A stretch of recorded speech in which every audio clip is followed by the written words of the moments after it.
Liquor permit issue કરવા બારડોલી એનઆરઆઈઓએ બારડોલી પ્રાંતને આપ્યું આવેદનપત્ર. પહેલા લીકર પરમિટ મુંબઈ એરપોર્ટ પર પાસપોર્ટના આધારે ઇસ્યુ કરાતી હતી, જે બંધ થતાં બારડોલીના એનઆરઆઈએ રાજ્યના મુખ્યમંત્રી અને સાંસદને પણ લેખિત ફરિયાદ કરી લીકર પરમિટ મુંબઈ એરપોર્ટ પર મળે તેવી માંગણી કરી હતી. બારડોલી પ્રાંત કચેરી ખાતે ભેગા થયેલા લોકો બારડોલી તાલુકાના અલગ અલગ વિસ્તારમાં વસતા લોકો છે.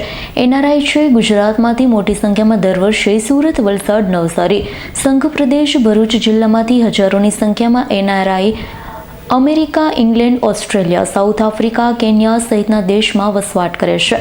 પોતાના માદરી વતન આવે છે ત્યારે મુંબઈ એરપોર્ટ પહોંચે, જ્યાં પહેલાં તેમના પાસપોર્ટના આધારે જ એરપોર્ટ પર લીકર ઇસ્યુ કરવામાં આવતા હતા, પરંતુ હાલ આ લીકર ઇસ્યુ કરવાનું બંધ કરી દેવામાં આવતા એનઆરઆઈઓ નારાજ થયા છે. બારડોલી નગરના એનઆરઆઈઓએ આજે બારડોલી પ્રાંતને આવેદનપત્રો આપી માંગણી કરી છે. લીકર પરમિટ મુંબઈ એરપોર્ટ પર પાસપોર્ટના આધારે ઇસ્યુ કરવામાં આવતી હતી, ફરી ચાલુ કરવામાં આવે, કેમ કે મુંબઈ ગુજરાત બોર્ડર પર પોલીસ દ્વારા ભારે હેરાનગતિ કરવામાં આવે છે. મારું નામ બિપિનભાઈ કાલિદાસ પટેલ, હાલ રહેવું ડલાસ ટેક્સાસ, ઇન્ડિયા, ઇસરોલી, તાલુકો બારડોલી, જિલ્લો સુરત, રહેવાસી. અમારે એનઆરઆઈ લોકોને જે પરમિટના ઇસ્યુ જે છે, પહેલાં એરપોર્ટ પર એ લોકો ઇસ્યુ કરતા હતા, હવે અમેરિકાથી લાવે એની અંદર પરમિટ ચેક કરતાં લોકોને પરેશાનીનો સામનો કરવો પડે.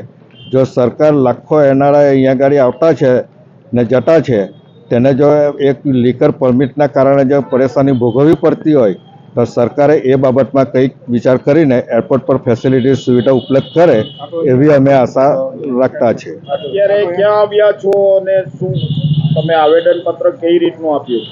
અમારે છે તે એરપોર્ટ ઉપર પરમિટ મળે એ રીતેનું અમે આવેદનપત્ર આપ્યું છે. કોને આપ્યું છે તમે? ડીએમ મેડમને આપ્યું છે. સુરેશ રાઠોડનો રિપોર્ટ, S9 ન્યૂઝ, બારડોલી. અમારી તમામ માહિતીથી અપડેટ રહેવા માટે જોડાયેલા રહો S9 ન્યૂઝ સાથે.